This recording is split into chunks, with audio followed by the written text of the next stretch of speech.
Hare Krishna, warm welcome for today's Bhagavad Gita reading session. நம்ம இன்னைக்கு வந்து 16வது அத்தியாயம் பார்க்க போறோம். இதை புரிஞ்சிக்க வேண்டிய ஞானத்தை வேண்டி பகவான் கிருஷ்ணர்கிட்டயும் ஆச்சாரியர்கிட்டயும் நம்ம பிரார்த்தனை பண்ணிக்கலாம். ஓம் நமோ பகவதே வாசுதேவாய. ஓம் நமோ பகவதே வாசுதேவாய. ஓம் நமோ பகவதே வாசுதேவாய. ஓம் அஜ்ஞானதிமிரந்தஸ்ய ஞானகர்ஷலாகயா சக்ஷுருன்மிலிதம் येन तस्मै श्रीगुरवे नमः। श्रीचैतन्यमनोभीष्टं स्थापितं येन भूतले स्वयं रूप कदा मह्यं ददाति स्वपदान्तिकं वन्देऽहं श्रीगुरो श्रीयुतपदकमलं श्रीगुरोन् वैष्णवांश्च श्रीरूपं सहस्रजात् सगगण रघुनाथान्वितं तं सजीवं सात्वैतं सावधूतं परिजनसहितं श्रीराधाकृष्ण पदान् सगगण ललिता श्रीविशाखान्वितांश्च ये कृष्ण करुणा सिन्धु दीनबन्धो जगत्पते गोपेश गोपिकान्त राधाकान्त नमोऽस्तु ते तप्तकाञ्चन गौराङ्गी राधे बृन्दे वनेश्वरि वृषभानुसुते देवी प्रणमामि हरिप्रिये वाञ्छाकल्पतरुभ्यश्च कृपा सिन्धुभैव च पतितानां पावनेभ्यो वैष्णवेभ्यो नमो नमः। नमो ब्रह्मण्य देवाय को ब्राह्मणहिताय च जगदिताय कृष्णाय गोविन्दाय नमो नमः। नमो ब्रह्मण्य देवाय को ब्राह्मणहिताय च जगदिताय कृष्णाय गोविन्दाय नमो नमः। नमो महावादन्याय कृष्णप्रेमप्रदायते कृष्णाय कृष्णचैतन्य नाम्ने गौरवत्वेष नमः। गुरवे गौरचन्द्राय राधिकाय तदालय कृष्णाय कृष्णभक्ताय तद्भक्ताय नमो नमः। मुखं करोति वाचालं पङ्गुं लङ्घायते गिरिं यत्कृपातमहं वन्दे श्रीगुरुं दीनदारणं परमानन्दं माधवं माधवं श्रीचैतन्य ईश्वरं नमः पङ्कजनाभाय नमः पङ्कजमालिने नमः पङ्कजनेत्राय नमस्ते पञ्चकाङ्ग्रहे कृष्णाय वासुदेवाय देवकीनन्दनाय च नन्दगोपकुमाराय गोविन्दाय नमो नमः। नमो ॐ विष्णुपादाय कृष्णप्रेष्ठाय भूतले श्रीमते भक्तिवेदान्त स्वामिनिति नामिने नमस्ते सरस्वती देवे गौरवाणी प्रचारिणि निर्विशेष शून्यवादे पाश्चात्येशतारिणि नारायणं नमस्कृत्यं नरं चैव नरोत्तमं देवीं सरस्वतीं व्यासं ततो जयं उदीरयेत् नष्टप्रायेष भद्रेषु नित्यं भागवत सेवया भगवती उत्तमश्लोके भक्तिर्भवति नैष्टिकी शृण्वतां स्वागतः कृष्ण पुण्यश्रवण कीर्तनः अर्हन्तस्तोगै अभद्राणि विधुनोति सुकृत्सतं पञ्चतत्त्वात्मकं कृष्णं भक्तरूपस्वरूपकं भक्तवतारं भक्ताख्यां नमामि भक्तशक्तिकं। जय श्री कृष्ण चैतन्य प्रभो नित्यानंद श्री अद्वैत गदाधर श्रीवासादि गौर भक्तवृंद हरे कृष्णा कृष्णा कृष्णा हरे हरे हरे राम राम राम हरे हरे ஹரே கிருஷ்ணா. எல்லாரும் ஒரு 3 முறை ஹரே கிருஷ்ணா மகா மந்திரத்தை சொல்லலாம். Hare Hare Krishna Krishna. கிருஷ்ணா கிருஷ்ண हरे கிருஷ்ணா कृष्णा ஹரே ஹரே कृष्ण कृष्ण Hare हरे ஹரே हरे ராமா हरे ராம रामा हरे हरे रामा राम हरे राम राम ஹரே रामा राम ஹரே हरे राम हरे हरे ஹரே हरे हरे कृष्णा கிருஷ்ணா कृष्ण கிருஷ்ணா कृष्ण ஹரே हरे हरे हरे रामा राम राम हरे हरे हरे हरे कृष्णा कृष्ण कृष्ण कृष्णा कृष्ण हरे हरे हरे हरे हरे हरे रामा राम राम राम हरे हरे हरे हरे हरे कृष्णा कृष्णा कृष्णा कृष्ण कृष्णा कृष्ण हरे हरे हरे हरे हरे हरे रामा राम राम राम हरे हरे हरे हरे हरे कृष्णा हरे कृष्णा कृष्णा कृष्ण कृष्णा कृष्ण हरे हरे हरे हरे हरे राम राम हरे हरे हरे।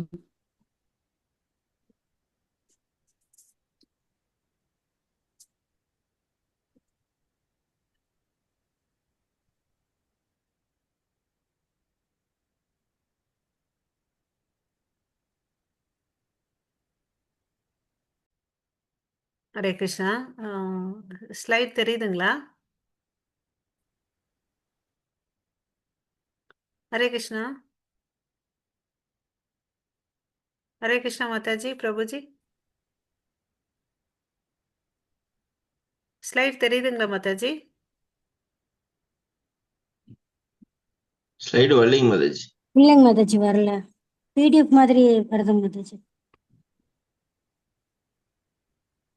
இப்போ மாதாஜி? ஃபைல் தான் இருக்கு மாதாஜி. ஆ தெரியுது தெரியுதுங்க மாதாஜி. மாதாஜி. தெரியுதுங்க Mataji. Okay, thank you. Hare Krishna. So இன்னைக்கு நம்ம பார்க்க போகிற அத்தியாயம் வந்து 16வது அத்தியாயம், தெய்வ அசுரம் தெய்வ அசுர சம்பத் விபாக யோகா. அதாவது தெய்வீக மற்றும் அரக்க இயல்புகளை பற்றி நம்ம தெரிஞ்சுக்க போகிறோம். ஸோ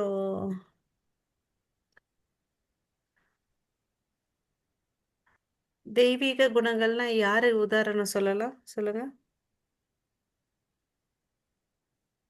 பகவான் கிருஷ்ணர். அசுரர்கள்னா இரண்யகசிபு மாதாஜி. அசுரர்கள்னா அவங்க தான் நீங்க சொன்ன மாதிரி இரண்யகசிப்பு, இரண்யாக்ஷன், ராவணன், கம்சன். ராவணன். தெய்வீகள்னா பாத்தீங்கன்னா தேவர்கள் இல்லைன்னா சில அதுக்கு அப்பாற்பட்டவர் தான் வந்து கடவுள். எல்லா விதமான நற்குணங்கள் கொண்டவர் தான் அவர், நெற்குணத்துல இருக்கிறவர். ஓகேங்களா? ஸோ சரி, இப்போ இந்த ஒவ்வொரு யுகத்துல வந்து எங்கெங்க இருந்தாங்க, யார் யார் இருந்தாங்கன்றத ஃபர்ஸ்ட் பார்க்கலாம். அதாவது சத்தியயுகம் எடுத்துட்டீங்கன்னு வச்சுக்கோங்களேன். அந்த சத்தியயுகத்துல வந்து பாத்தீங்கன்னா அசுரர்கள் வந்து ஒரு கான்டினென்ட்ல இருந்தாங்க. தேவர்கள் வந்து பாத்தீங்கன்னா வேற கான்டினென்ட்ல இருந்தாங்க. அதுக்கு உதாரணம் வந்து பாத்தீங்கன்னா இரண்யாக்ஷன் இருந்தான். அவன் என்ன பண்ணான், பூமியே எடுத்துட்டு போயிட்டு ஆஹ் கடலுக்கு அடியில போட்டுடுறார் இல்லையா. அதை காக்கிறதுக்கோசம் தான் வந்து தேவலோக கடவுள் வந்து இறங்கி வரார் இல்லையா. எப்படி வராரு, விஷ்ணு பகவான் வராக அவதாரம் எடுத்துட்டு வந்து பன்றி ரூபமா வந்து அந்த பூமியை மீட்டெடுத்து காப்பாத்துறார். ஸோ வேற வேற அண்டங்கள்ல இருக்கிறாங்க. ஓகேங்களா. இதுதான் நம்ம வந்து பார்க்கடல் கடையும் போது நம்ம பார்க்குறோம் இல்லையா. தேவர்கள் ஒரு இடத்துல இருக்காங்க, அசுரருக்கு தன்மைகள் கொண்டவங்க வந்து வேற அண்டங்கள்ல இருக்காங்கன்றத பார்க்குறோம். திரேதாயுகத்துல பார்த்தீங்கன்னு வச்சுக்கோங்களேன், என்ன ஆகுதுன்னு பார்த்தீங்கன்னா ராமர் வந்து பார்த்தீங்கன்னா இந்தியா அயோத்தியில பிறந்தார் இல்லையா. ராமர், ராவணன் வந்து பார்த்தீங்கன்னா லங்கையில் இருக்கார். வேற வேற தேசத்துல இருந்தாங்கன்றதை பார்க்குறோம் இல்லையா. அசுர குணங்கள் கொண்டவங்க ஒரு ஒரு நாட்டை சேர்ந்தவங்களாவும் தேவ குணங்களை சேர்ந்தவங்க ஒரு நாட்டாகவும் இருந்தாங்கன்றதை பார்த்தோம் இல்லையா. ஸோ அதுக்கு அடுத்தது வந்து பார்த்தீங்கன்னா துவாபர யுகத்தில் வந்து பார்த்தீங்கன்னா ரெண்டுமே ஒரே குடும்பத்தில் இருந்துச்சு. எப்படி இருந்துச்சுன்னு பார்த்தீங்கன்னா தேவகுணங்கள் கொண்ட பாண்டவர்களும் அப்புறம் வந்து பார்த்தீங்கன்னா அசுர குணங்கள் கொண்ட கௌரவர்களும் பார்த்தீங்கன்னா ஒரே குடும்பத்தில் வந்து பிறந்தாங்க, கசின்ஸாக இருந்தாங்க இல்லையா. அவங்க வந்து பார்த்தீங்கன்னா அஸ்தினாபுரம் அரியணையில தான் இருந்தாங்க. பாண்டு புத்திரர்களும் திருதராஷ்டிரம் யாருன்னு பார்த்தீங்கன்னா அண்ணன் தம்பிங்க இல்லையா. அவங்களோட பசங்க தான் வந்து இவங்க இல்லையா. அவங்களுக்குள்ளே ஒரு குடும்பத்துக்குள்ளேயே பார்த்தீங்கன்னா நல்ல குணங்கள் கொண்ட தேவ குணங்களும் இருந்துச்சு, அசுர குணங்களும் இருந்துச்சு. ஆனால் இப்போ இருக்கக்கூடிய கலிகாலத்தில் வந்து இந்த தேவ குணங்களும் அசுர குணங்களும் எங்கே இருக்குன்னு பார்த்தீங்கன்னா நம்ம கிட்டே ஒருத்தர்கிட்டயே இருந்துச்சு. ஓகேவா. வேற வேற அண்டங்கள்ல இருந்துச்சு, அப்புறம் வேற வேற தேசத்துல இருந்துச்சு, வேற ஒரே குடும்பத்துல இருந்துச்சு. இப்போ ஒரு மனுஷனுக்குள்ளே வந்து இந்த ரெண்டு குணங்கள் இருக்கு. ஒரு சமயத்துல நம்ம வந்து ரொம்ப நல்லவங்களா இருக்கோம், ஒரு சமயத்துல வந்து அதுக்கு அப்போசிட்டா அசுர குணம் தன்மைகள் கொண்டு இருக்கிறாங்களா இருக்கிறோம் இல்லைங்களா. இதுதான் வந்து கலிகாலத்துடைய மகிமை. ஓகே. ஸோ இந்த கலிகாலத்துல வந்து எங்கேயும் போய் கெட்டவங்களை வந்து தேட தேவையில்லை இல்லையா. ஸோ நம்மக்கிட்டே இருக்கிறாங்க, எல்லாருக்கிட்டே இந்த குணாதிசைகள் இருக்கு. ஓகே. நம்ம இதை எதை மேலோங்கி எடுத்துட்டு வரோமோ அதில் தான் நம்மளுடைய வாழ்க்கை இருக்கு. எந்த குணாதிசயத்தை வந்து நமக்கு கடவுள் பக்குவத்தை கொடுத்துருக்கார், தீய குணங்களை வந்து எப்படி கையாளணும். நம்ம முந்தா நேத்தெல்லாம் பார்த்தோம் இல்லைங்களா. நமக்குள்ள முக்குணங்கள் இருக்கு, அந்த முக்குணங்களை வந்து எப்படி கடந்து வர்றதுக்குன்னு அதுவும் வழி சொன்னார் இல்லையா.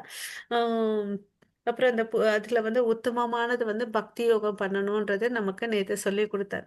ஸோ இன்னைக்கு வந்து நம்ம இவ்வளோ நாள் பார்த்தீங்கன்னா நிறைய விஷயங்கள் வந்து கடவுள் வந்து தெய்வீக குணங்களை பற்றி நிறைய அடிக்கடிக்க பேசியிருக்காரு. அதனால இந்த இடத்துல வந்து ப்ரிடாமினண்ட்டாக நிறைய விசேஷமாக வந்து அசுர குணங்களை பற்றி பேச போகிறார். ஓகேங்களா. இங்கே ஆரம்பிக்கும் போது தெய்வீக குணங்களை வச்சு ஆரம்பிக்கிறாரு. ஒவ்வொரு மனிதனுக்குள்ள வந்து பார்த்தீங்கன்னா இந்த 2 குணாதிசைகள் இருக்கு. ஸோ இங்க வந்து கடவுள் வந்து 24 தெய்வ குணங்கள சொல்லப் போறாரு. 6 விதமான அசுர குணங்கள பத்தி சொல்லப் போறாரு. இந்த அத்தியாயத்துல பார்த்தீங்கன்னு வச்சுக்கோங்களேன், மொத்தம் 24 ஸ்லோகங்கள் இருக்கு. முதல் 6 ஸ்லோகங்கள் வந்து பார்த்தீங்கன்னா, தெய்வீக மற்றும் அசுர குணங்கள பத்தி சொல்லப்போது.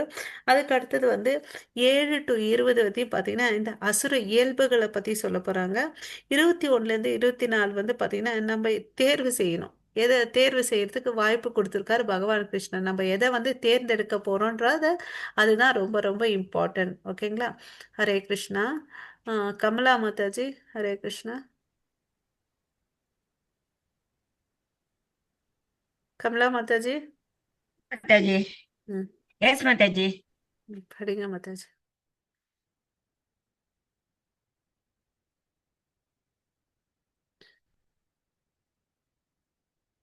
श्री परमात्मने नमः।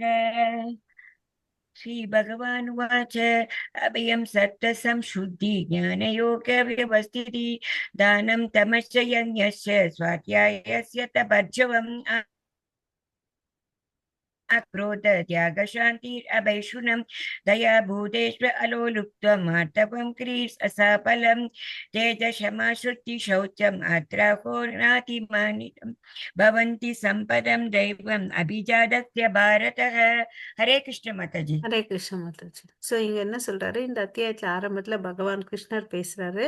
இங்க வந்து 24 பண்புகளை வந்து சொல்ல போறாரு. அதாவது என்னென்னதுன்னு பார்க்கலாம். அச்சமின்மை. ஓகே, எப்போ ஒரு கிருஷ்ண பக்தனா இருக்கணும், அவனுக்கு வந்து தைரியம் இருக்கணும். அச்சமின்மை, தனது நிலையை தூய்மைப்படுத்துதல். நம்ம 2 விதமான தூய்மை இருக்கு, அக தூய்மை, புற தூய்மை இல்லையா? ஸோ அக தூய்மை எப்படி பண்ணணும்? நாம ஜெபம் பண்ணி நம்ம இருதயத்தை வந்து சுத்திகரிச்சுக்கணும். இருதயம் சுத்தமா இருந்தால் தான் பகவான் கிருஷ்ணன் நம்ம கிட்ட வந்து உள்ள உட்காருவாரு. ஓகேவா? அதுக்கு அடுத்தது ஆன்மீக ஞானத்தை விருத்தி செய்து கொள்ளுதல், தியானம், சுய கட்டுப்பாடு, யாகம் செய்தல், வேதங்களை கற்றல். ஸோ இங்க என்ன பண்ணணும்? ஆன்மீக குருவை அணுகி அங்கீகரிக்கப்பட்ட ஆன்மீக குரு மூலமா நம்ம எந்த வேதங்களை படிக்கணும். இப்போ வந்து பகவத்கீதை எடுத்துட்ட உபநிஷத்துகளுடைய சாராம்சம் இல்லையா? கடவுளுடைய திருவாயிலிருந்து இது அவன் சொல்லப்பட்டதுனால இதுக்கு என்ன ஒரு தன்மை இருக்குன்னு, நம்மளுடைய பாவங்களை அழிக்கக்கூடிய தன்மை இருக்கு. ஓகேவா? அதை நம்பிக்கையோடு நம்ம படிக்க ஆரம்பிக்கணும். அதனால வந்து நம்மளுடைய பாவங்கள் படிப்படியாக குறையும், பக்தியில வந்து முன்னேறுவோம். ஓகே. ஸோ அப்புறம் வந்து எந்த ஒரு மனிதனும் சரி, எந்த நிலையில போனாலும் அவன் தானம் செய்யறத வந்து விடக்கூடாது. யாகம் செய்தல், இங்க வந்து எதை குடிக்கிறாங்க? சங்கீர்த்த யக்னத்தை வந்து செய்யணும்னு சொல்லிட்டு சொல்றாங்க. தவம் பண்ணணும், இது வந்து மஸ்ட். யாரா இருந்தாலும் சரி, அவன் வந்து உயர்ந்த நிலையை அடைஞ்சிருந்தா கூட தானம், தவம், யாகம் வந்து செய்யணும்னு சொல்றாங்க.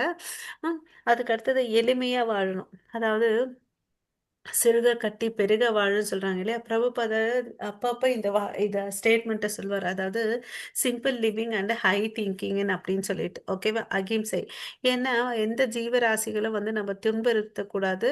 அதாவது ஒருத்தரை வந்து கூட சத்தமா கூட பேசக்கூடாதுன்னு சொல்லிட்டு சொல்றாங்க. ஏன்னா அவருடைய இருதயம் பாதிக்க அளவுக்கு கூட நம்ம வார்த்தைகளை உயர்த்தி பேசக்கூடாதுன்னு சொல்லிட்டு சொல்றாங்க. ஓகே. வாய்மை, ஒரு உயிரை கொன்னாதான் வந்து இம்சைன்னு அப்படின்னு இல்லை. மனசை வருத்தப்படுத்தினா கூட அது அகிம்சை. வாய்மை, கோபத்தில் இருந்து விடுபட்ட தன்மை, துறவு, சாந்தி, குற்றம் காண்பதில் விருப்பமின்மை. சில பேர் என்ன பண்ணுவாங்க, எதை செஞ்சாலும் நொட்டன்னு சொல்லுவாங்க இல்லையா? அந்த மாதிரி குணாதிசையிலேருந்து நம்ம வெளியே வரணும். ஓகேங்களா? அப்புறம் ரொம்ப கூட ஒருத்தரை வந்து கரெக்ஷன் பண்ணுறதுக்கு நம்ம முயற்சிக்க கூடாது. ஓகேங்களா? ஸோ அவங்கவுங்களுக்கு ஒரு சுபாவம் இருக்கும் இல்லையா? எப்படி நமக்கு ஒரு சுபாவம் இருக்கோ அவங்களுக்கு வந்து பார்த்தீங்கன்னா, ஏன்னா இந்த குணாதிசைகள்லாம் பார்த்தீங்கன்னா ஜென்மாந்திரமாக வந்து நம்மக்கிட்ட வந்துட்டு இருக்குது இல்லையா? ஸோ அதனால ரொம்பவும் ஓவராக யாரையும் வந்து கரெக்ஷன் பண்ணுறதுக்கு நம்ம போகக்கூடாது. ஓகே. எல்லா உயிர்களின் மீதும் கருணை, பேராசையிலிருந்து விடுபட்ட தன்மை, கண்ணியம், வெட்கம், மன உறுதி, வீரம், மன்னிக்கும் தன்மை. யாரு சின்ன தவறு செஞ்சுட்டா கூட அவங்கள வந்து மன்னிக்கக்கூடிய தன்மை நமக்கு இருக்கணும். சரி, இப்படியெல்லாம் பண்ணிட்டாங்களே, நான் பழிக்கு பழி வாங்கணும், அந்த சுபாவனை இருக்கக்கூடாது. ஓகேங்களா? ஸோ பொறாமையின்மை, மரியாதை எதிர்பார்க்காமல் இருத்தல் ஆகிய தெய்வீக குணங்கள் பரதனின் மைந்தனே. தெய்வீக இயல்பை உடைய உன்னதமான மனிதரை சார்ந்தவை. ஓகேவா?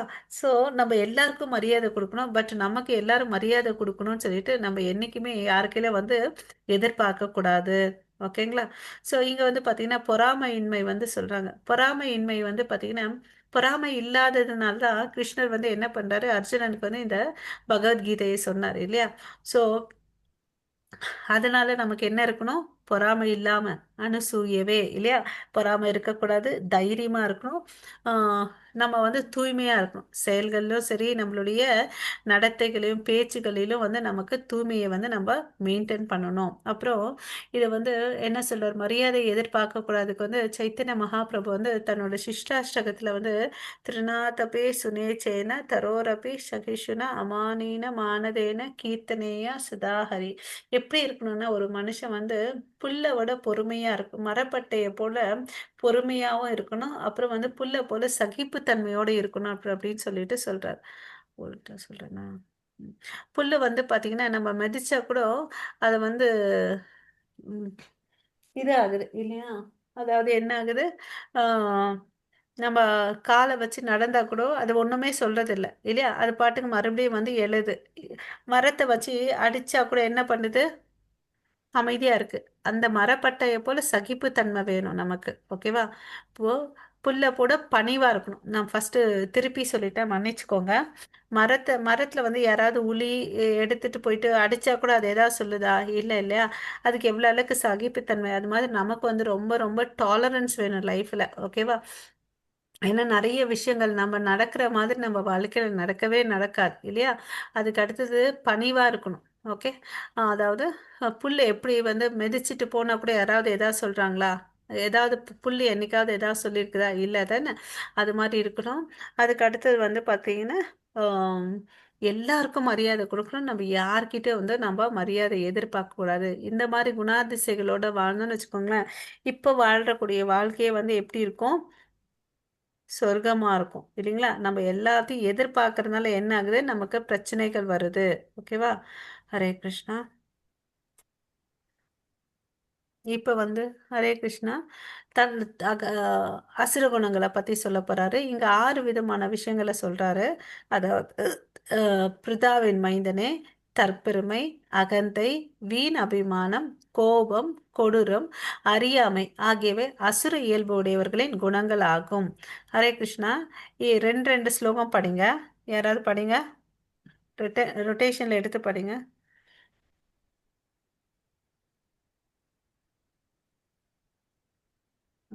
दम्भो दर्भो अभिमांशस क्रोधपारुष्यम् एव च अज्ञानं साभिजातस्य बाधसम्पदम् आश्रिरीम् இதே முடிச்சிடுங்க.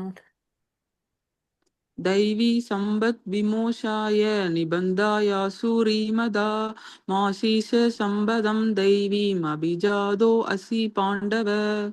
ஸோ இங்க என்ன சொல்றாரு, தெய்வீக குணங்கள் வந்து இருந்தா நமக்கு என்ன வரும் பார்த்தீங்கன்னா முக்தி தரக்கூடியவை. ஓகேவா? தெய்வீ சம்பத் விமோக்ஷாயக அப்படின்னு சொல்றாரு. அதே வந்து பார்த்தீங்கன்னா ஆஹ், அசுர குணங்கள் வந்து என்ன பண்ணும் பார்த்தீங்கன்னா பந்தப்படுத்துபவை. பாண்டுவின் மைந்தனே, கவலைப்படாதே, நீ வந்து தெய்வீக குணங்களுடன் பிறந்திருக்கிறாய். ஸோ இங்க என்ன சொல்றாரு, அர்ஜுனா நீ வந்து கவலைப்படாத, ஏன்னா உன்கிட்ட வந்து தெய்வீக குணங்கள் இருக்கு. எப்படி தெரிஞ்சுக்கலாம்னு பார்த்தீங்கன்னா, நம்ம முதல் அத்தியாயத்துல பார்த்தீங்கன்னு வச்சுக்கோங்களேன், அவர் என்ன சொல்றாரு, எத்தனையோ சண்டைகள் எல்லாம் அவர் போட்டிருக்காரு, வனவாசத்துல வாழ்ந்திருக்காரு, கஷ்டப்பட்டிருக்காங்க, இவங்க வந்து விஷம் கொடுத்து கொல்ல பார்த்தாங்க, அதுல இருந்து வெளியே வந்தாங்க. ஸோ பல விதமான அக்கிரமங்களை செஞ்சவங்களை கூட வந்து என்ன பண்றாரு, நீ இப்ப போருன்னு வந்த பிறகு என்ன சொல்றாரு அர்ஜுனன், அப்பா கிருஷ்ணா என்னால சண்டை போட முடியாது, நான் எல்லாத்தையும் இங்க போட்டு நான் கிளம்புறேன் இல்லையா, நான் பிச்சை எடுத்து கூட வாழ்ந்துக்கிறேன், இந்த வாழ்க்கை எனக்கு வேண்டாம் இல்லையா? யாராவது இது மாதிரி சொல்லுவாங்களா? வரப்போற நல்ல ஒரு ராஜ்யத்துல உட்காந்துட்டு சாப்பிட்டுட்டு ஒரு பெயரும் சிறப்பான வாழ்க்கையை விட்டுட்டு நான் துறவறம் போவேன் அப்படின்னு யாராவது சொல்லுவாங்களா? அதுல இருந்து என்ன தெரியுது, அர்ஜுனனுடைய இலகிய மனசு தெரியுது. அந்த இலகிய மனசு எதனால வந்துச்சு, அவரோட வேதங்களை படிச்சதுனால வந்துச்சு. அப்புறம் வந்து பாத்தீங்கன்னா அதுல இருந்தே தெரியுது அவருக்கு தெய்வீக குணங்கள் இருக்கு. நான் இப்ப வந்து என்கிட்ட வந்து நிராயுதபாணியா இருக்கேன். என்னுடைய காண்டிமா எல்லாம் இல்ல, என்னை எதிரியுடைய பசங்க வந்து என்னை கொன்னா கூட நான் வந்து சந்தோஷமா ஏத்துப்பேன் அப்படின்னு சொல்றார். அந்த விட்டு கொடுக்கும் தன்மை யாருக்கிட்ட இருக்குது, அர்ஜுனன் கிட்ட அர்ஜுன். இருக்கு. இல்லையா? ஹரே கிருஷ்ணா. கரெக்ட் மாதாஜி. அதனால தான் வந்து கிருஷ்ணர் இந்த இடத்துல என்ன சொல்றாரு, நீ வந்து பார்த்தீங்கன்னா, தெய்வீக குணங்களோட பிறந்திருக்கிற. அதனால இத பத்தி கவலைப்படாத. ஸோ தெய்வீக குணங்களோட இருந்துச்சு. நம்ம ஏன் வந்து தெய்வீக குணங்கள வளர்த்துக்கணும்னா, நமக்கு முக்தி வேணும். இந்த பிறப்பு, இறப்பு சக்கரத்திலிருந்து நம்ம விடுதலை பெறணும்னா, நம்ம என்ன பண்ணணும்? யாரு விரும்புறாங்களோ அவங்க வந்து கண்டிப்பா இந்த தெய்வீக குணங்களை ஒன் பை ஒன்னா வந்து வளர்த்துக்கணும். ஓகேங்களா? அசுர குணங்கள் இருந்துச்சுன்னு வச்சுக்கோங்க, அது என்ன பண்ணும்? பந்தப்படுத்தும். நம்ம பந்தம் ஆச்சுன்னு வச்சுக்கோ, நம்ம என்ன பண்றோம்? பிறப்பு இறப்பு என்ற சக்கரத்துக்குள்ள வரும். நேத்து தான் பார்த்தோம். அதாவது எந்த ஆயுதத்தை கொண்டு மரத்தை வெட்டணும்னு சொன்னாங்க? பற்றின்மை என்னும் ஆயுதத்தை கொண்டுமா? ஆயுதத்தை. ஹரி போல். சூப்பர். ஸோ அந்த பற்றின்மை இருந்துச்சுன்னா தான் நமக்கு பற்று யாரு மேல இருக்கணும்? கடவுள் மேல கிருஷ்ணர் இருக்கணும். மேல. ஹரி போல். ஓகே. கிருஷ்ணர் மேல பற்று இருக்குன்னா இந்த பௌதிக விஷயத்து மேல பற்றுகள் இருக்கக்கூடாது. இருந்தா நமக்கு பிணைப்பு வரும். காமம், காமத்தினால கோபம், கோபத்தினால தவறுகள் செய்வோம், மறுபடியும் வந்து வீழ்ச்சி அடைவோம். இந்த விஷயத்த நம்ம எப்பயுமே மனசுல வச்சுக்கணும். ஓகேங்களா? ஸோ அதுக்கு அடுத்தது வந்து இந்த அசுர குணங்கள் வந்து 6 சொன்னார் இல்லையா? தம்போ தர்ப்போ அபிமானಶ್ಚ குரோத பாருஷ்யம் ஏவச்ச அஜ்ஞானம் சாபி ஜாதஸ்ய பார்த்த சம்பத்தம் ஆசுரியம். நம்ம கிட்ட என்ன இருக்கக்கூடாது? தற்பெருமை இருக்கக்கூடாது, அகந்தை இருக்கக்கூடாது, வீண் அபிமானம், கோபம், கொடூரம், அறியாமை கூட இருக்கக்கூடாது. நான் வந்து இன்னசென்ட் அப்படின்லாம் ரொம்ப பெருமை பீத்திக்கிறதுல ஒண்ணுமே பிரச்சனை இல்லை. அறியாமைன்ற அறியாமையா இருக்கக்கூடாது, முட்டாள்களா நம்ம இருக்கக்கூடாதுன்னு சொல்லிட்டு வேதங்கள் சொல்லியிருக்கு. ஓகேவா? ஸோ எந்த இடத்துல வந்து தற்பெருமை தேவையில்லை, நான் தான் பெரியவன், நீ என்ன அப்படின்னு சொல்லிட்டு நினைக்க கூடாது. அகந்தை இருக்கக்கூடாது நம்ம கிட்ட. ஓகே. கோவம் நமக்கு சாதாரணமா இந்த குணங்கள் எல்லாருக்குமே இருக்கும். பட் வந்து அளவு வந்து வித்தியாசப்படும் இல்லையா? ஸோ அதெல்லாம் வந்து நம்ம வெளியே வரணும். இந்த குணங்கள் இருந்துச்சுன்னா இதுல இருந்து வெளியே வரணும். ஹரே கிருஷ்ணா. வேற ஒருத்தவங்க வாசிங்க இதான். கார்த்தி பிரபு இது வாசிங்க. हरे कृष्ण। तौ बोध सर्गौ लोके अस्मिन् सैव आसुर एव च दैवो विस्तरस प्रोक्त आसुरं पार्थ मे शृणु। हरे कृष्ण माता। ஹரே கிருஷ்ணா. பிருதாவின் மைந்தனே, இவ்வுலகில் படைக்கப்பட்ட உயிர்வாழிகள் தெய்வீகமானவர்கள், அசுரர்கள் என இரு வகை உள்ளனர். இதை நம்ம பார்த்துட்டோம். தெய்வீக குணங்கள் வந்து பாத்தீங்கன்னா எல்லா இடத்துல வந்து நான் ரொம்ப விவரமா விளக்கி இருக்கிறேன். இனிமேல் வந்து நான் வந்து அசுர குணங்களை பத்தி சொல்ல போறேன். இதை வந்து நீ கேட்டுக்கோன்னு சொல்றார். ஓகேங்களா? ஹரே கிருஷ்ணா பிரபு. हरे कृष्ण माता। प्रवृत्तिं च निवृत्तिं च जना विदुरासुरा नौशं नाभिशासारो न सत्यं तेषु विद्यते। हरे कृष्ण माता। ஹரே கிருஷ்ணா. இப்போ அந்த அசுர குணங்கள் இருக்கவங்க பார்த்தீங்கன்னு வச்சுக்கோங்களேன், அவங்களுக்கு என்னன்னா புத்தி இல்லை. நம்ம பார்த்தோம் ஒரு பண்புகளில் வந்து அறியாமை, அவங்க வந்து முட்டாள்களாக இருப்பாங்க. அகந்தை இருக்கும் அவங்களுக்கு. எது தப்பு எதை கரெக்டுன்றதை வந்து அவங்களால வந்து தெரிஞ்சுக்க முடியாது. வேதங்களை சொல்றதை வந்து அவங்க ஏற்றுக்க மாட்டாங்க. கடவுள் ஒருத்தர் இருக்காங்கன்றது வந்து நம்ப மாட்டாங்க. அதனால என்ன பண்ணுவாங்க? அவங்க செய்யக்கூடியாதது எதுன்னு தெரியாது, செய்யணுன்றதை வந்து தெரியாதது. தூய்மை என்றால் என்ன, முறையான வாழ்க்கை, முறையான நடத்தை பத்தி, வாய்மை பத்தி எதையுமே அவங்க அது வந்து தெரியாது. இப்போ இந்த பிக்சர்ல நம்ம என்ன பார்க்குறோம்? ஹரே கிருஷ்ணா. குடிச்சிட்டு கொண்டாடுறாங்க மாதா। இல்லையா?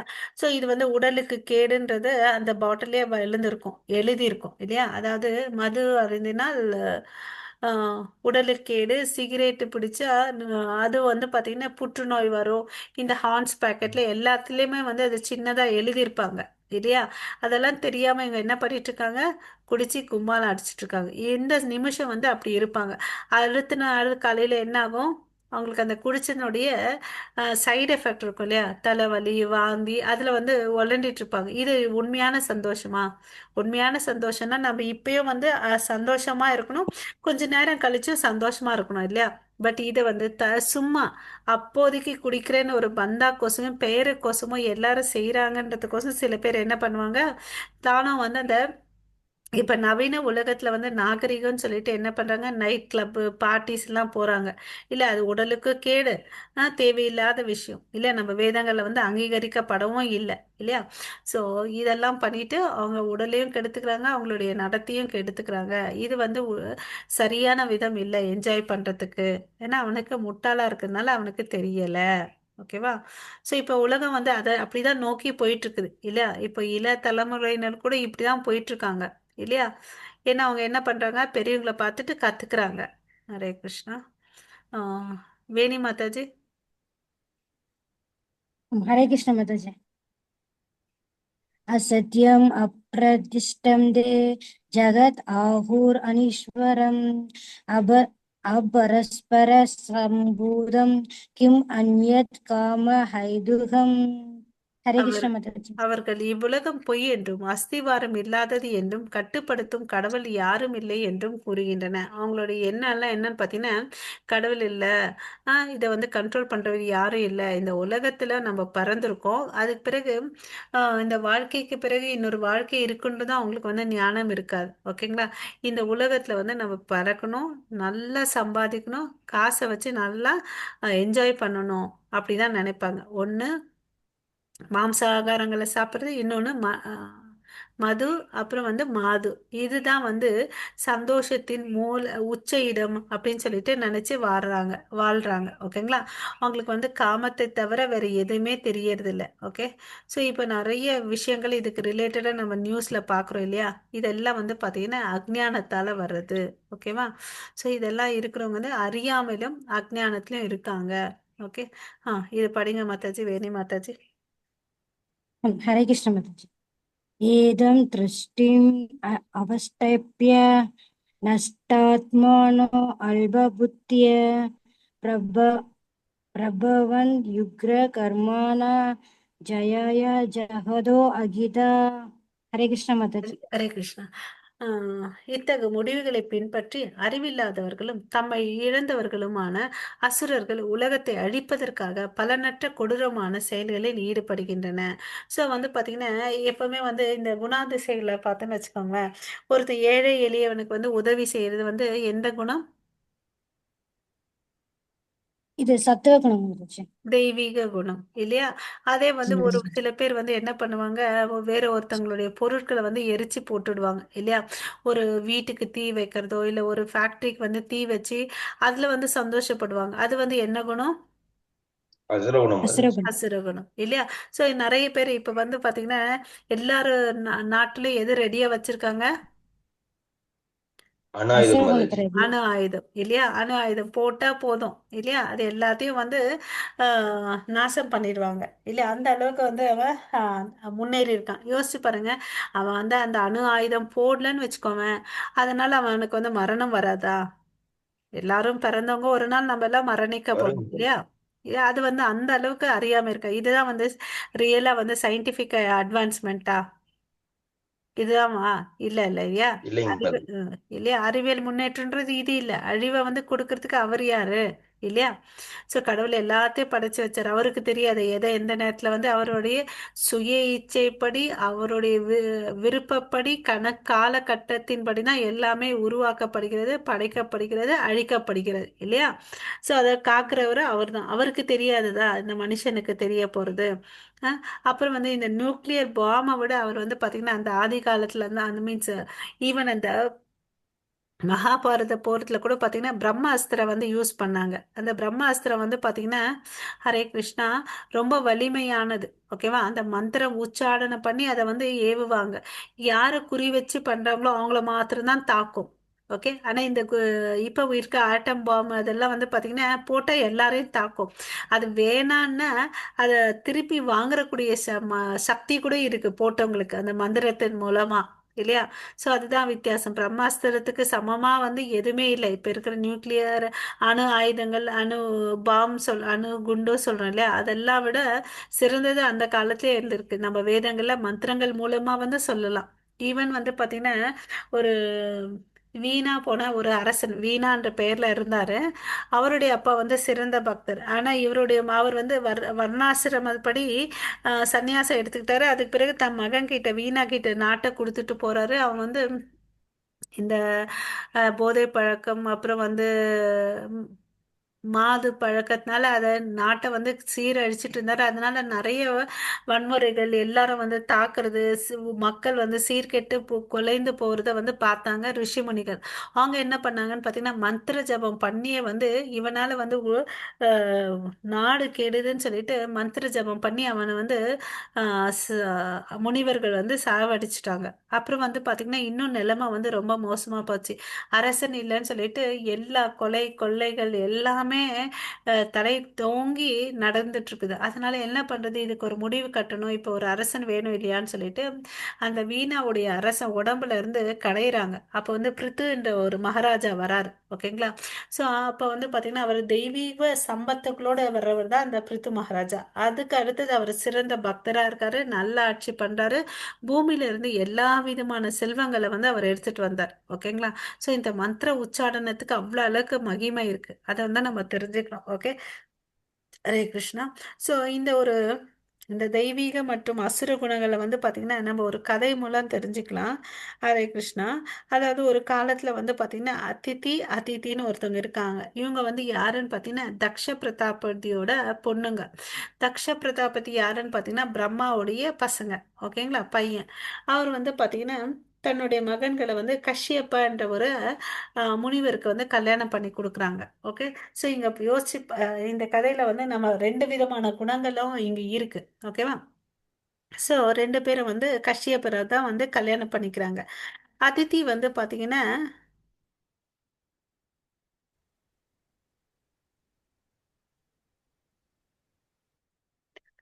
ஆ அதித்தி வந்து பாத்தீங்கன்னா தெய்வீக குணங்கள் கொண்டவங்க. அதனால அவங்களுக்கு என்ன மாதிரி குழந்தை பிறந்துச்சுன்னா பாத்தீங்கன்னா தெய்வீக குணங்களை கொண்ட குழந்தைகள்லாம் பிறந்துச்சு. இதை பார்த்த தித்தி உடன் பிறந்த சகோதரிகள் தான் ரெண்டு பேருமே ஒரே வீட்டில் தான் வந்தாங்க, ஒரே கணவனை தான் அவங்க வந்து கல்யாணம் பண்ணிக்கிறாங்க. திதிக்கு வந்து என்ன ஆச்சுன்னா பொறாம ஆயிடுச்சு. எனக்கு வந்து குழந்தைகள் வேணும்னு சொல்லிட்டு கஷ்யப்பர் ஒரு நாள் சந்தியா காலத்துல வந்து பூஜை பண்ணிட்டு இருக்கார். ஓகேவா. ஸோ அப்போ வந்து அவர் கையில போயிட்டு தன்னோட காம இச்சைனால அவங்கள போயிட்டு டிஸ்டர்ப் பண்றாங்க. பட் அவர் என்ன சொல்றாரு, இது சரியான காலம் இல்லை, நீ பொறுமையா இரு, கொஞ்ச நேரம் இரு, நான் பூஜை பண்ணிட்டு இருக்கேன். இப்போ வந்து சிவன் அந்த சந்தியா காலத்துல வந்து சிவன் வந்து தன்னுடைய தூதர்களோட வருவாங்க. நீ வந்து கொஞ்ச நேரம் உன்னுடைய புலன்களை கட்டுப்பாட்டுல வச்சுக்கோ அப்படின்னு சொல்லிட்டு சொல்றாரு. அப்ப என்ன என்ன பண்றாங்க, அந்த பெண்மணி எதெல்லாம் முடியாதுன்னு சொல்லிட்டு திதி வந்து ரொம்ப கம்பல் பண்ணி அவங்களோட இச்சையை வந்து தீர்த்துக்கிறாங்க. அப்புறமா வந்து அவங்களுக்கு வந்து அந்த நிகழ்ச்சி நடந்த பிறகு தான் செய்த தவறை வந்து உணர்றாங்க. அதனுடைய பலன் என்னன்னு பார்த்தீங்கன்னா அசுர குணங்கள் கொண்ட குழந்தைய வந்து பிறக்க போறாங்க. அதனால வந்து இந்த உலகத்துக்கு வந்து சீரழிவு ஆகுன்றதை தெரிஞ்சுட்டு அவங்க ரொம்ப ரொம்ப வருத்தப்படுறாங்க. வருத்தப்படுறதுனால ஒண்ணுமே பிரயோஜனம் இல்லை. கஷ்யப்பர் வந்து பார்த்தீங்கன்னா குளிச்சுட்டு வந்து தன்னுடைய பூஜை புனஸ்காரங்களை ஆரம்பிச்சிட்டாரு. இவங்க அம்மா வருத்தப்படுறாங்க. சரி, இதுக்கு ஏதாவது ஒரு பிராயச்சித்தம் சொல்லுங்க அப்படின்னு சொல்லிட்டு கேட்குறாங்க. இதுக்கெல்லாம் ஒண்ணுமே பண்ண முடியாது. அவங்க வருவாங்க. வேணும்னா உனக்கு ஒன்னே ஒண்ணு என்ன நல்லதுன்னா உன்னுடைய பேரன் இருக்கான் இல்லையா, அவன் வந்து பாத்தீங்கன்னா தெய்வீக குணங்களை கொண்டவனா பிறப்பான் அப்படின்னு சொல்றாங்க. ஓகேயா. சோ இரண்ய கசிப்பு இரண்யாக்ஷன் பிறக்கிறாங்க. இரண்ய கசிப்போட மகன் தான் வந்து பிரகலாத மகாராஜா. அவர் வந்து பாத்தீங்கன்னா தெய்வீக குணங்களை கொண்டு இருக்கிறார் இல்லையா. சோ இது ஒரு பக்கம் இருக்கட்டும். சோ இந்த அம்மா வந்து இந்த குழந்தைகள் வரக்கூடாது, இந்த குழந்தைகள் வந்தா கடவுள் வந்து கொன்னுடுவாருன்னு சொல்லிட்டு பல வருஷங்களா அந்த குழந்தைய வந்து தன் வயிற்றிலே வச்சிட்டு இருப்பாங்க. ஓகே. தான் குழந்தைகளுக்கு எதுவும் ஆகக்கூடாதுன்னு சொல்லிட்டு. ஓகே. ஸோ இப்போ வந்து என்ன ஆறாங்க, அதித்திக்கு வந்து தெய்வீக குழந்தைகள் பிறக்கிறாங்களா, இவங்களுக்கு வந்து அசுர குழந்தைகள் பிறக்கிறாங்க. இந்த அசுர குழந்தைகள் என்ன பண்றாங்க, அவங்க அப்பா வந்து ஒரு முறை வந்து தவம் பண்றதுக்கோசம் கிளம்பி போயிட்டு இருப்பார். ஓகேங்களா. இந்த பசங்க வந்து என்ன பண்ணுவாங்க, இந்த இரண்யகசிப்பு இரண்யாக்ஷன் இங்க பிறந்திருக்கக்கூடிய தெய்வீக குணங்கள் கொண்ட குழந்தைகள், அதாவது இந்திரன் எல்லாம் பிறந்திருப்பாங்க அதித்திக்கு. ஓகேவா.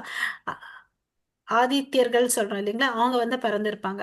அவங்களெல்லாம் போய் அடிக்கிறது, உதைக்கிறது, அப்படிதெல்லாம் பண்ணிட்டு இருந்தாங்க. ஸோ அவங்க என்ன பண்றாங்கன்னா இவங்கள பார்த்தாவே அவங்களுக்கு பயம் வந்துடும். அதனால போயிட்டு மறைஞ்சு மறைஞ்சு வாழ்வாங்க. எப்படின்னா ஒரு புல்லாவும் ஒரு பூச்சியாவும் வந்து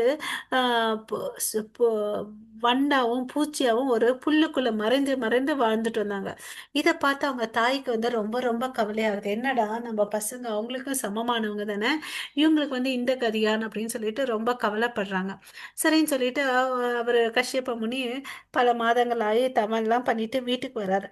அப்போ வந்து அதித்தி வந்து சோகமா இருக்கிறத பாக்குறேன். என்னம்மா, என்ன அப்படின்னு கேக்குறேன். ஏதாவது தானம் தர்மம் பண்ணலையா? பிராமணர்களை வந்து நீங்க உபசரம் பண்ணலையா? இல்ல பசுக்களுக்கு வந்து போதிய அளவுக்கு உணவு கொடுக்கலையா? இல்ல ஏழை எளியவர்களுக்கு வந்து நீங்க தானம் பண்ணலையா? இல்ல உன்னுடைய பசங்க உன் பேச்சை வந்து கேட்கலையான்னு அப்படின்னு கேள்விகள் கேக்குறாங்க. அப்படின்னா இதுல இருந்து என்ன தெரியுது? இந்த அம்மா எல்லா விஷயத்தையும் வந்து ஃபாலோ பண்ணிட்டு இருந்தாங்கன்றதை நம்மளால புரிஞ்சுக்க முடியுது இல்லையா? ஸோ அதெல்லாம் ஒன்றும் இல்லைங்க, அதெல்லாம் நல்லா தான் நடந்துட்டு இருக்குது. ஸோ அப்போ என்ன பிரச்சனைனா, இது மாதிரி என்னுடைய பையன்கள் வந்து மறைஞ்சு மறைஞ்சு வாழ்றாங்க. அவங்களுக்குன்னு ஒரு பிறப்புரிமை இருக்கு இல்லையா? அவங்க வந்து நல்லா வாழ்றதுக்கு ஒரு உரிமை கொடுங்கன்னு அப்படின்னு சொல்லிட்டு கேட்குறாங்க. ஓகேவா? இந்த இடத்துல அந்த அம்மா பார்த்தீங்கன்னா எப்படி இருக்காங்க? பொறுமையா இருக்காங்க. இதுல எந்த ஒரு சுயநலமும் இல்லை அவங்களுக்கு இல்லையா? அதே வந்து அவங்க உடன் பிறந்த சகோதரிக்கு வந்து பொறாம இருந்துச்சு. அவங்களுக்கு குழந்தை பிறந்துட்டாங்க, எனக்கு குழந்தை பிறக்கணும்னு சொல்லிட்டு தான் தவறான சமயத்துல போயிட்டு சேர்ந்தாங்க இல்லையா? பொறாமை இருக்கக்கூடாது, சுயநலம் இருக்கக்கூடாது இல்லையா? ஸோ அதனால கெட்ட விளைவு தான் வந்துச்சு. இந்த அம்மா இதுல இருந்து என்ன தெரியுது? கடமை உணர்வு நிறைய இருக்கு, பொறுமையானவங்க, சாந்தமானவர், குணாதிசயம் இருக்கு, தர்மத்தை பின்பற்றாங்கன்றதெல்லாம் அவங்க தெரியுது இல்லையா? ஸோ அப்படியா, சரி, நீ என்ன பண்ண, இந்த கஷ்டத்துல இருந்து வரணும்னா பயோவிரதத்தை வந்து நீ ஃபாலோ பண்ணுன்னு அப்படின்னு சொல்றாங்க. பயோவிரதம்னா என்னன்னு பார்த்தீங்கன்னா, பாலை குடிச்சிட்டு வந்து கடவுளுக்கு வந்து பிரார்த்தனை பண்ணிட்டு வர்றது. ஓகேங்களா? விஷ்ணு பகவானை திருப்தி செய்யுது. அப்போ வந்து நீ என்ன பண்ண, உனக்கு கேட்ட மாதிரி ஒரு குழந்தை பிறக்கும் அப்படின்னு சொல்லிட்டு சொல்றாங்க. என்ன, இங்க வந்து பிரச்சனை நடந்துட்டு இருக்குது இல்லையா? பிரச்சனை ஆயிட்டு இருக்குது இல்லையா? அதை சரி செய்யறதுக்கு உனக்கு தகுந்த பலன் கடவுள் கொடுப்பாருன்னு சொல்லிட்டு இந்த பக்கம் வந்து என்ன ஆகுதுன்னு பார்த்தீங்கன்னா, இந்த அசுர குணங்களை கொண்டவங்க வந்து இரண்ய கஷ்யப்பு இரண்யாக்ஷன் இருந்தான் இல்லையா? அவங்க எல்லாம் வந்து பார்த்தீங்கன்னா ரொம்ப வந்து கலாட்டா பண்ணிட்டு இருந்தால இந்திரன் வந்து என்ன பண்றாரு, விஷ்ணு கிட்ட வந்து பிரார்த்தனை பண்றார். இது மாதிரி ரொம்ப பிரச்சனை பண்றாங்க, ஹெல்ப் பண்ணுங்கன்னு. இந்திரன் பிரார்த்தனை பண்ணதுனால என்ன பண்றாரு, விஷ்ணு வராக அவதாரம் எடுத்து இரண்யாக்ஷனை வதம் செய்றாரு. நரசிம்ம அவதாரம் எடுத்து இரண்யகசிப்பு வந்து ஆஹ், கொல்றார். ரெண்டு பேரையும் கொன்னுறார். அதனால அதித்திக்கு வந்து ரொம்ப திதிக்கு வந்து ரொம்ப கவலையாயிடுது. என்னோட பசங்க இறந்துட்டாங்க இல்லையா? இப்போ அவங்களுக்கு ரொம்ப பொறாமையும் கோவமும் இருக்கும். அதனால கஷ்யப்பர் கிட்ட போய் கொல்லுவாங்க. என் பசங்களை கொன்னுட்டாங்க, அவங்கள கொல்லக்கூடிய பசங்க எனக்கு ஒன்று வேணும், எனக்கு ஒரு குழந்தைய வேணும்னு அப்படின்னு கேட்குறாங்க. சரி, நான் ஒரு விரதம் சொல்றேன். பயோதக பும்சவன விரதம், பும்சவன விரதத்தை நீ இருன்னு அப்படின்றார். பும்சவன விரதம்னா என்னன்னா, சுத்தமா இருக்கணும், சாப்பிட்ட உடனே கையை கழுவணும், தலை விரிச்சு போட்டுட்டு இருக்கக்கூடாது, தான தர்மங்களை வந்து பண்ணணும்னு அப்படின்னு சொல்றாங்க. ஸோ இப்போ பார்த்தீங்கன்னு வச்சுக்கோங்களேன், ரெண்டு பேருக்கும் வந்து பிரச்சனை இருக்கு. பட் ரெண்டு பேருக்கும் வேற வேற விதமான சொல்யூஷனை கொடுக்குறார் இல்லையா? ஏன்னா நம்ம டாக்டர் கிட்ட உடம்பு சரியில்லைன்னு போனோம்னு வச்சுக்கோங்களேன், அவங்களுக்கு அந்த நோய்க்கு ஏற்ற மாதிரி தான் மருந்தை கொடுப்பாங்க இல்லையா? அது மாதிரி தான் இங்கே கஷ்யப்பர் வந்து அவங்கவுங்க இவங்க கையில் வந்து நிறைய தெய்வீக குணங்கள் இருக்கு. அதனால அவங்க வந்து சிம்பிளான விரதத்தை பண்ணலாம். இவங்க கிட்ட வந்து ஆம், அவ்வளோ அளவுக்கு தெய்வீக குணங்கள் இல்லை இல்லையா?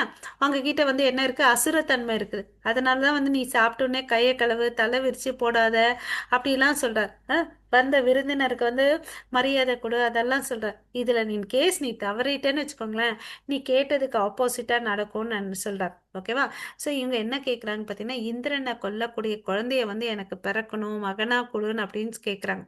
அவங்க வந்து என்ன கேட்குறாங்க, என்னுடைய பசங்க வாழக்கூடிய வாழ்வாதாரம் வேணும் இல்லையா?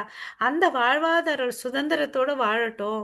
ஏன் வந்து ஒளிஞ்சு மறைஞ்சு இவங்க அடிச்சிட்டு இவங்களால அடிபட்டு அவங்க வாழணும்னு கேட்குறாங்க இல்லையா?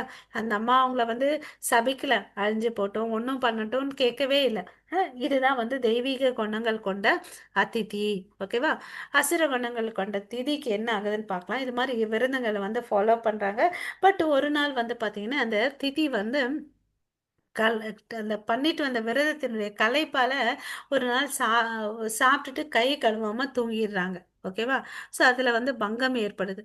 அதனால என்ன ஆகுதுன்னு பார்த்தீங்கன்னா, இந்திரனை கொல்ல வேண்டிய மகனை விட இந்திரனால் கொல்லப்பட வேண்டிய மகனா வந்து பிறக்கிறாங்க.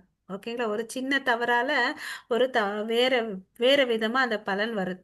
அதே வந்து பாத்தீங்கன்னா, அதிதிக்கு வந்து கடவுளே வந்து எப்படி பிறக்கிறாருன்னா வாமன ரூபனா குட்ட பிராமணனா வரார். ஓகேங்களா? ஸோ குட்ட பிராமணனா வந்து இவர் என்ன பண்றாரு, தான் இந்திரனுக்கு தேவையான நாட்டை வந்து திருப்பி கொடுக்குறார். அதாவது இந்திரனுக்கு லோகத்தை கொடுத்துட்டு தன்னுடைய பக்தனுக்கு வந்து காக்கவும் செய்றார் இல்லையா? ஸோ இதுதான் கடவுள். ஓகே. ஸோ நம்ம கிட்ட எந்த குணங்கள் மேலோங்கி இருக்கிறத வந்து நம்ம பார்க்கணும் இல்லையா? ஸோ நம்ம எப்படி இருக்கணும்? திதி போல இருக்கணுமா, அதிதி போல இருக்கணுமா? அதிதிங்க மாதாஜி. அதிதி. ஏன்னா அவங்க கிட்ட வந்து பாத்தீங்கன்னா தெய்வீக குணங்கள் இருந்துச்சு. தான் பங்கதான் அவங்க கேட்டாங்க இல்லையா? பழிவாங்க எண்ணமோ விரோதமோ எதுவுமே இல்லை. ஆனா திதிக்கு வந்து என்ன இருந்துச்சு, தான் குற்றத்தை ஒத்துக்கவே இல்லை இல்லையா? ஃபர்ஸ்டே பண்ணது அவங்க மேல பொறாமைனால குழந்தை வேணும், அதுவும் அசுர குழந்தை பிறந்துச்சு இல்லையா? அப்புறம் என்ன பண்ணாங்க, என் பசங்க தவறானவங்க இருந்தது தெரியும் அவங்களுக்கு, அவனை கொல்லக்கூடிய குழந்தைய வேணும்னு கேக்குறாங்க இல்லையா? சோ அந்த அம்மா கிட்ட என்ன இருந்துச்சு, சூழ்ச்சி சதிதிட்டம் இருந்துச்சு இல்லையா? தாழ்ந்த குணங்கள் எல்லாம் இருந்துச்சு. அதனால நம்ம இதுல இருந்து என்ன பாடம் கத்துக்கணும்னா, தாக்குதல் வந்து நம்ம நடத்தணும் இல்லையா? யார் மேல நடத்தணும்? அந்த சுபாவம் யாருடைய சுபாவம்? அசுர குணம் இல்லையா? நம்ம வந்து தற்காப்பு கோசம் வந்து நம்மள விரதங்கள் இருந்து நம்மள காப்பாத்திக்கலாம் இல்லையா? ஸோ ஸோ இதுதான் இங்க வந்து டேக் ஹோம் மெசேஜ் இல்லையா? ஸோ ஹரே கிருஷ்ணா.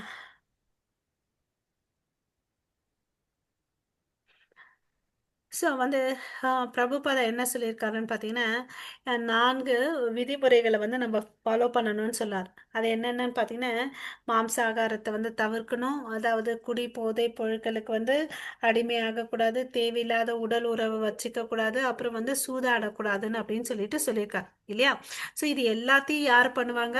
அசுர குணத்தில் இருக்கவங்க எல்லாரும் பண்ணுவாங்க. மனித நாகரத்தின் முக்கிய தேவை புலன்களை திருப்தி செய்வதே. நம்ம போன ஸ்லைடில் கூட பார்த்தோம். இந்த உலகத்துல வந்து என்ன, காமத்தை பின்னாடி தான் இருக்கு. இந்த உலகமே வந்து எதுக்கு பின்னாடி இருக்குன்னா காமத்துக்கு பின்னாடி தான் இருக்குன்னு சொல்லிட்டு அறியாமல் இருக்கக்கூடிய அசுர குணங்கள் கொண்டவருடைய எண்ணம் இல்லையா? ஸோ அவங்க என்ன நினைக்கிறாங்க, என்னுடைய புலன்கள் திருப்தி ஆகணும், அதாவது என்னுடைய நாக்கு சுவையா இருக்கணுன்றதுக்கோசம் என்ன பண்றாங்க, அவங்க என்ன பண்றாங்க, மாംസ ஆகாரத்தை வந்து சாப்பிட்றாங்க இல்லையா? புலன் அது நம்ம வயிறு ஒரு நிமிஷம் யோசிச்சு பாருங்க, வயிறு என்ன சுடுகாடா? ஆ செத்ததை வந்து சமைச்சு போட்டு சாப்பிட்றதுக்கு இல்லையா? வயிறு ஒன்றும் சுடுகாடு இல்லை. தன்னோட ஜீர்ணிக்கக்கூடிய சக்தியும் அதுக்கு இல்லை இல்லையா? ஸோ தன்னுடைய புலன் இன்பத்துக்கோசம் வேற ஒரு ஜீவராசிகளை கொன்று புஷ்டிட்டு இருக்காங்க.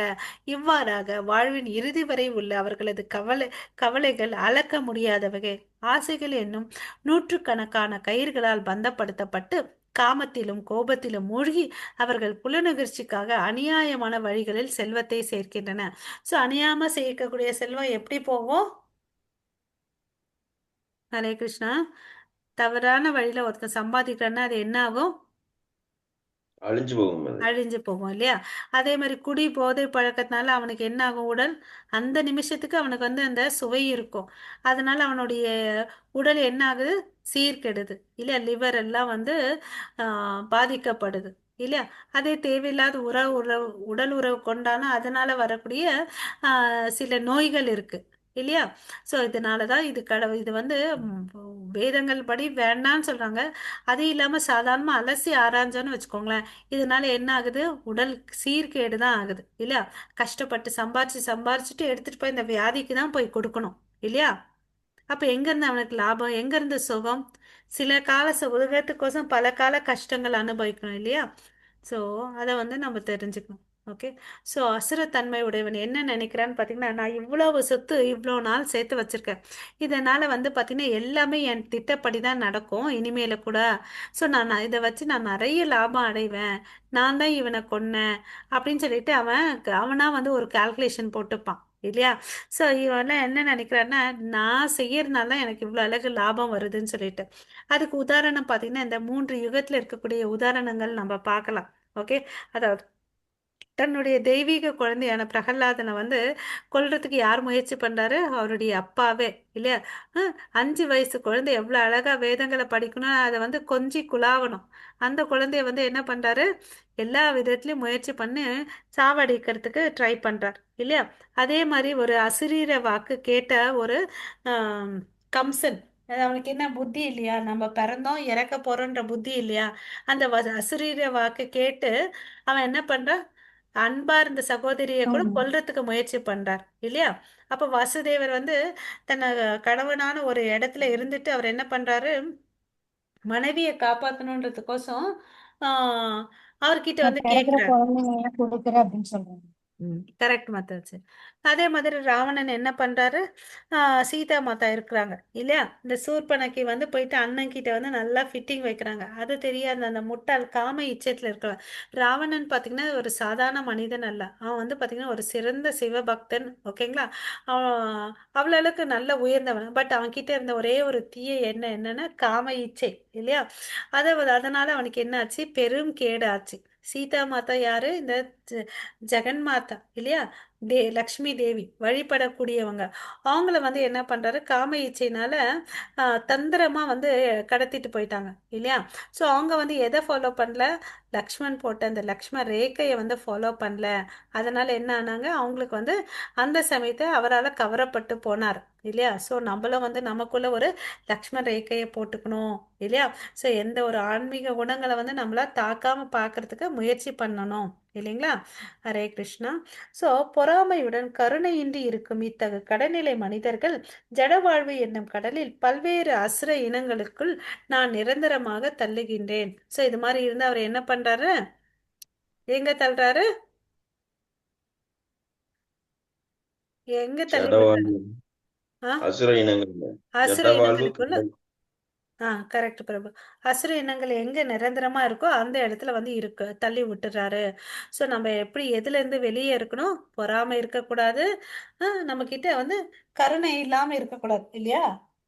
ஸோ இப்போ சில பேர் வந்து சுயநலவாதிகள், தனக்கோசம் வேணும்னாலும் என்னன்னாலும் பண்ணுவாங்க.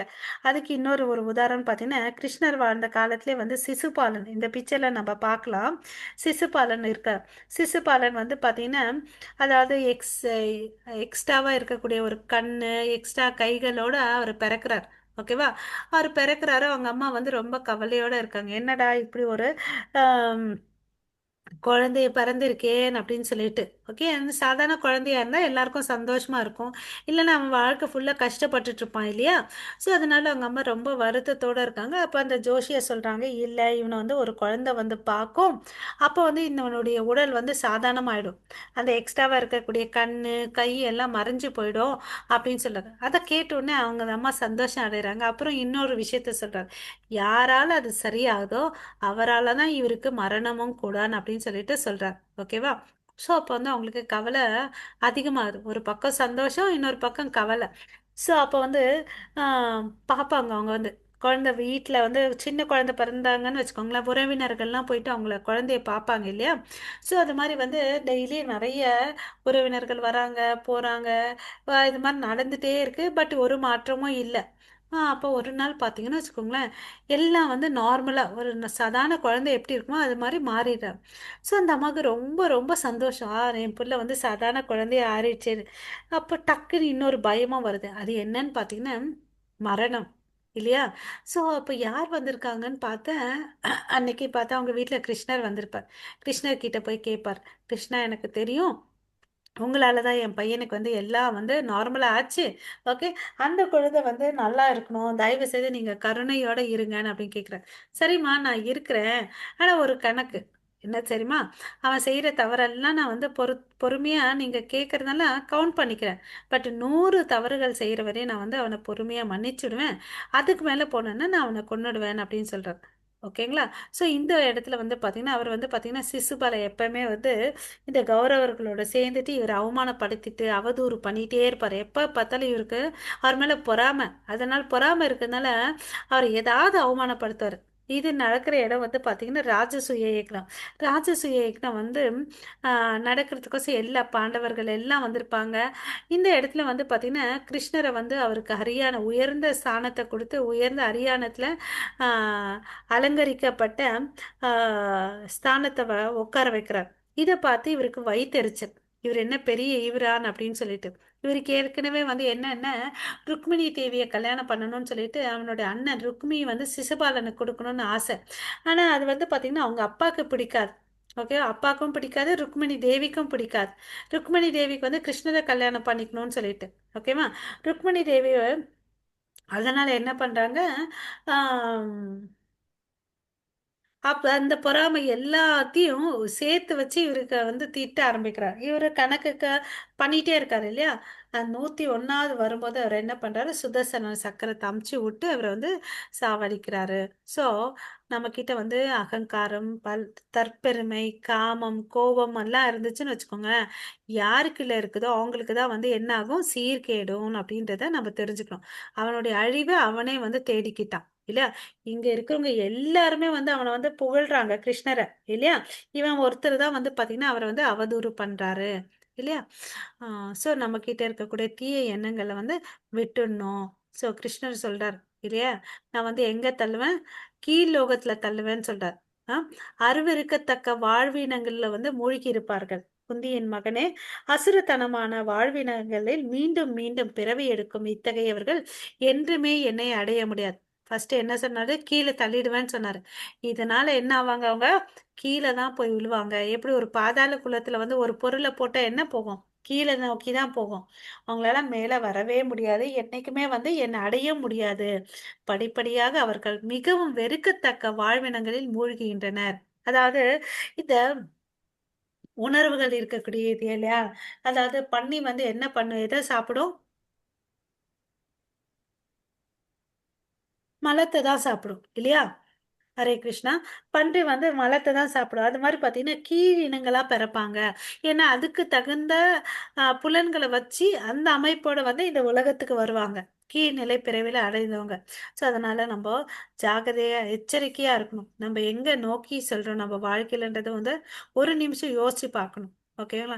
யோசிச்சு நம்ம மேல் நோக்கி போறோமா, இந்த பிக்சர்ல பாத்தீங்கன்னு வச்சுக்கோங்களேன், கீழ் நோக்கி போறாங்களா மேல் நோக்கி போறாங்களான்றத நம்ம பார்க்கணும். இந்த பிக்சர்ல பாத்தீங்கன்னா மேல் நோக்கி போறாங்க. இது ரெண்டையும் இந்த ஸ்லைட பார்க்கலாம். அதாவது எது வந்து நம்மள கீழ் நோக்கி தள்ளுதுன்னு பாத்தீங்கன்னா மூன்று விஷயங்கள். அதாவது காம, கோபம், பேராசை. இந்த மூன்று விஷயங்கள் தான் வந்து நம்ம எங்களுக்கு எங்க கூட்டிட்டு போகுது, நரகத்துக்கு வந்து நம்மளை கூட்டிட்டு போகுது. ஓகேங்களா? இந்த மூன்று கதவுல வந்து நம்ம என்ட்ரி ஆகணுமா வேணாமான்றதை வந்து நம்ம தெரிஞ்சுக்கணும். ஓகேங்களா? இவை ஆத்மாவை அழிவு பாதையில் நடத்துவதால் ஒவ்வொரு அறிவுள்ள மனிதனும் இவற்றை துறக்க வேண்டும். இது யார் சொல்றது, பகவான் கிருஷ்ணர் சொல்றார். ஓகேங்களா? இந்த ஸ்லோகம் படிங்க. ஹரே கிருஷ்ணா. ஹரே த்ரிவிதம். கிருஷ்ண. படிங்க மாதாஜி.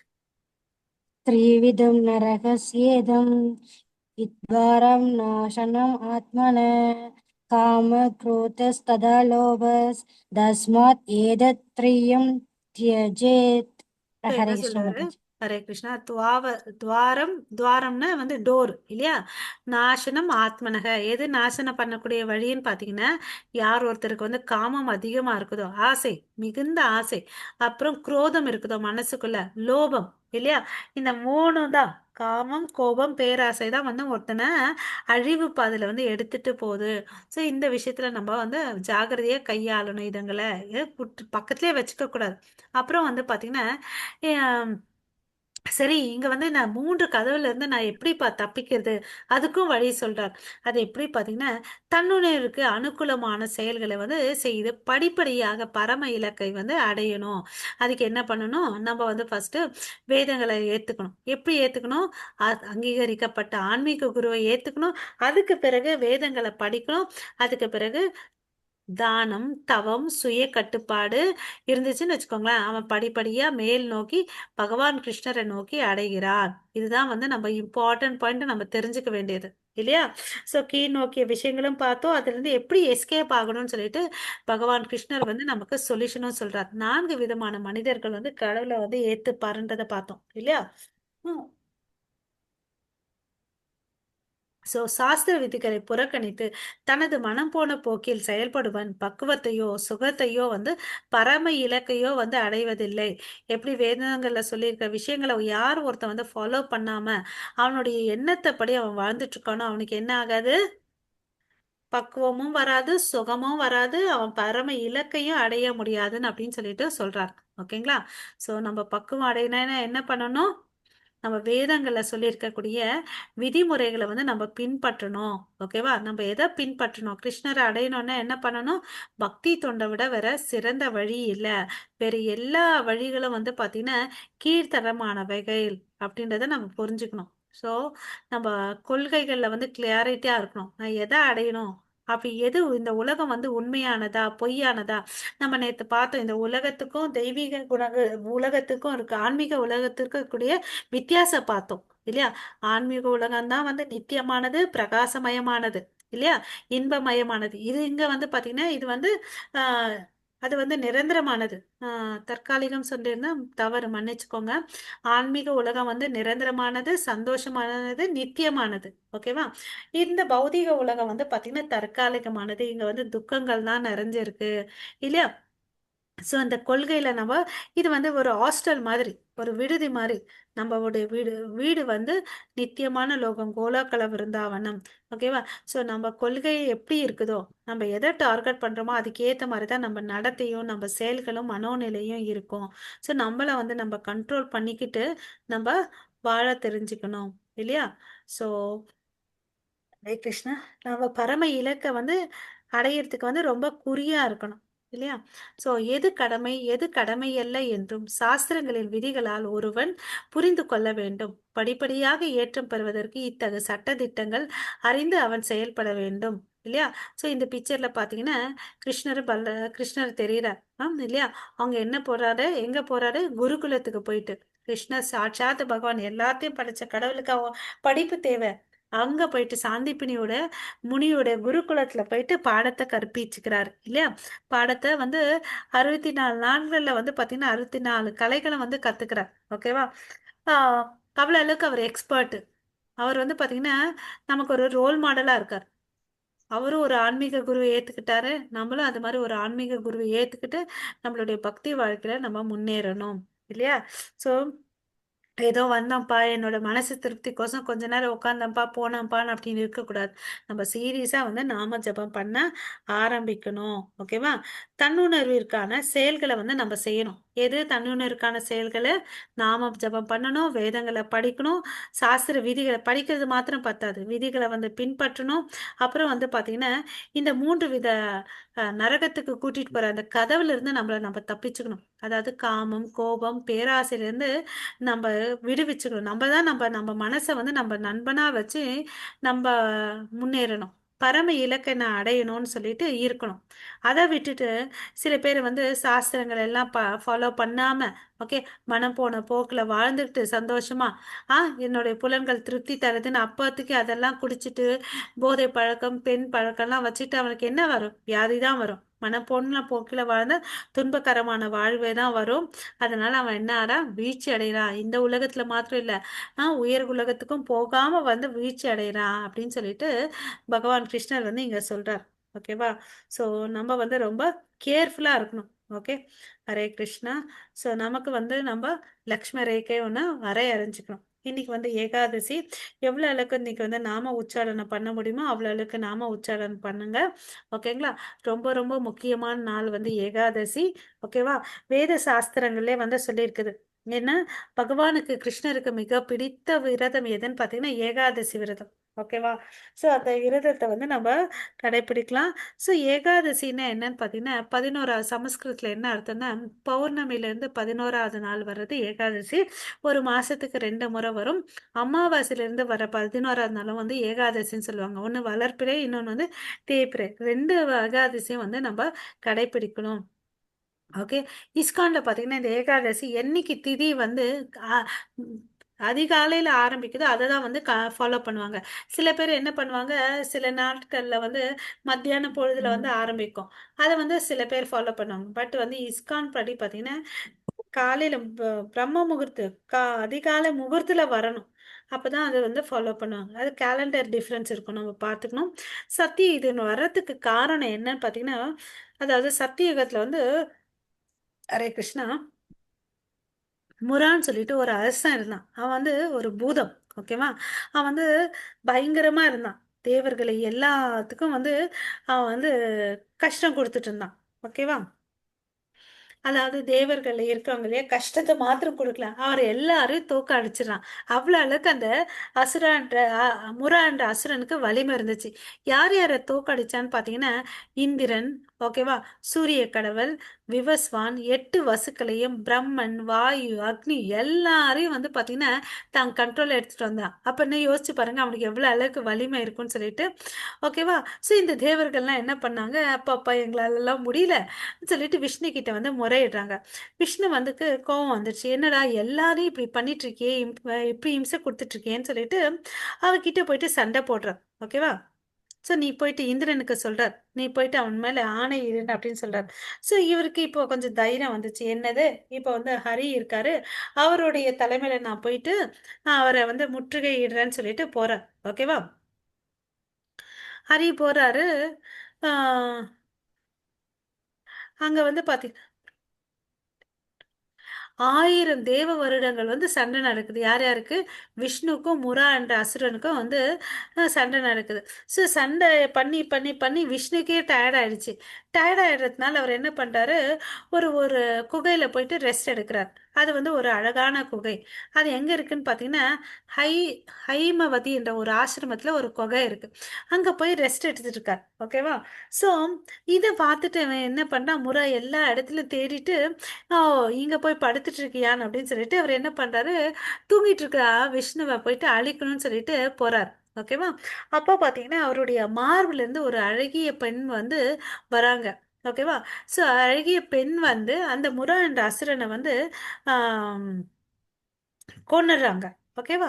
ஸோ அப்போ வந்து இது என்னடா சத்தம் கேட்குதேன்னு சொல்லிட்டு ஆஹ் எழுந்து பார்க்குறாரு. எழுந்து பார்த்தா பூதத்துடைய கழுத்து வந்து அறுபட்டு இருக்குது, எல்லாம் சின்ன பின்னமா இருக்குது. இது என்ன நடக்குது, தேரெல்லாம் உடஞ்சி கிடக்குது, என்ன நடந்திருக்குதுன்னு சொல்லிட்டு விஷ்ணு பார்க்குறாரு. ஸோ பார்த்தா அங்கே ஒரு பொண்ணை வந்து பார்க்குறாங்க. ஓகேவா. ஸோ நீ என்ன பண்ணன்னு அப்படின்னு கேட்குறார். இது மாதிரி முரா வந்தான், ஆஹ் நீங்க தூங்கிட்டு இருக்கும்போது தாக்குறதுக்கு வந்தாருன்னு அப்படின்றார். அப்போ விஷ்ணுக்கு எல்லாம் புரியுது. ஓகே, நீ வந்து என்ன காப்பாத்திருக்கிற, உனக்கு ஏதாவது ஒரு வரம் வேணும்னா கேளுன்னு அப்படின்னு கேட்குற. ஓகேவா. ஸோ அப்போ வந்து எனக்கு என்ன வரம் வேணும் தெரியுமா, இந்த நாள்ல இன்னைக்கு இந்த நடந்த நாள் வந்து 11வது நாள் இல்லையா, இந்த நாள்ல வந்து உங்களை வந்து யார் வந்து உபவாசம் இருந்துட்டு உங்களை வழிபட்டுட்டு வராங்களோ அவங்களுக்கு வந்து நீங்க ஆசீர்வாதம் கொடுங்க அப்படின்னு சொல்லிட்டு சொல்றாங்க. ஓகேவா. அவங்களுக்கு வந்து அனைவருக்கும் என்னென்ன கொடுக்கணும்னு பார்த்தீங்கன்னா, பக்தி கொடுக்கணும், செல்வம் கொடுக்கணும், மோட்சத்தை பெறணும் அப்படின்னு சொல்லி கேட்குறாங்க. ஓகேவா. ஸோ இது வந்து அவர் உடம்புல இருந்து வந்த ஒரு தேவி, அவங்கள பேரு தான் வந்து ஏகாதசின்னு அப்படின்னு சொல்லிட்டு வைக்கிறாங்க. ஏன்னா அந்த திதினால வந்ததுனால ஏகாதசி. அவங்க வந்து பார்த்தீங்கன்னா கடவுளை பாதுகாத்தாங்க. கடவுளை பாதுகாத்தனால கடவுள் வந்து திருப்தி அடைஞ்சிட்டு உனக்கு என்ன வரம் வேணுமோ கேளுமான்னு கேட்குறாங்க. அவங்களுக்கு எனக்கு ஒன்றும் வேணாம், இன்னைக்கு யார் யார் வந்து வந்து உங்களுக்கு வந்து பக்தி பண்றாங்களோ அவங்களுக்கு இந்த ஆஹ், பக்தி, அப்புறம் செல்வம், மோட்சத்தை கொடுங்க அப்படின்னு சொல்லிட்டு அவங்க நமக்கோசம் பிரார்த்தனை பண்ணாங்க. ஸோ நம்ம என்ன பண்ணணும், இன்னைக்கு எவ்வளோ நாள் முடியுதோ, எவ்வளோ அளவுக்கு வந்து நாம ஜபம் பண்ண முடியுதோ அதை வந்து நம்ம ஜபம் பண்ணணும். ஓகேவா. ஸோ ஸோ இன்னைக்கு வந்து தயவு செய்து தானிய உணவுகளை வந்து தவிர்ச்சிருங்க. அதில் வந்து பாவங்கள் இருக்கு. ஸோ பாவத்தை நீக்கக்கூடிய ஏகாதசியை நம்ம ஃபாலோ பண்ணுவோம். சாமை அரிசி, சாமையில் வந்து பலாவ் பண்ணி சாப்பிடுங்க. ஜவ்வரிசியில் வந்து உப்பு, அதாவது அதுவும் உப்புமா மாதிரி செஞ்சு சாப்பிடலாம். ஓகேங்களா. வெங்காயம், வெள்ளை பூண்டு அதெல்லாம் சேர்க்கக்கூடாது. ஓகே. உருளைக்கிழங்கு, வள்ளிக்கிழங்கு, ஆம், முட்டைக்கோசு, கொடை மிளகாய், தக்காளி இதெல்லாம் யூஸ் பண்ணிக்கலாம். ஓகே. பச்சை மிளகாய், கடுகெல்லாம் போடாதீங்க, வெந்தயம் யூஸ் பண்ணாதீங்க, சீரகம் யூஸ் பண்ணுங்க. எண்ணெய் வந்து ஒன்று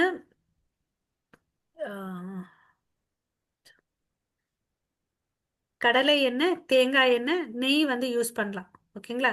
பழங்கள் சாப்பிடலாம். ஓகே. ஸோ பழங்கள், அப்புறம் ஜவ்வரிசியில் பாயாசம் வச்சு சாப்பிடுங்க. ஓகேங்களா. தேங்காய், கேரட், பூமிக்கு அடியில் விளையக்கூடிய கிழங்கு வகைகள் எல்லாத்தையும் யூஸ் பண்ணிக்கலாம். ஓகேங்களா. ஸோ எல்லாரும் ஏகாதசி விரதம் இருங்க. உங்கள் அனைவருக்கும் மிக்க நன்றி. வாஞ்சா கல்பத்தருப்பியஸ்ய கிருபா சிந்து பயவச்ச பதிதானாம் பாவனேபியோ வைஷ்ணவேபியோ நமோ நமः. अनंत कोटि वैष्णव वृंद की जय। जय। नमाचार्य हरिदास ठाकुर की, जय जय जगत गुरु श्रील प्रभुपाद की, जय जय श्रीमद् भगवत गीता की, जय जय हरे कृष्ण महामंत्र की, जय जय जगत all glories to assembled devotees. Hare Krishna. All glories Hare to Guru Krishna and Guranga. Anita Gaura Hare Krishna Anande. Hari Hari போல். அப்புறம் வந்து நாளன்னைக்கு வந்து பார்த்தீங்கன்னா 6:15 10 6:13 10 மணிக்குள்ள வந்து விரதத்தை வந்து நம்ம பிரேக் பண்ணணும். ஓகேங்களா? Hare Krishna. Thank you everyone. Hare Hare Krishna Krishna माता जी। ஹரே கிருஷ்ணா.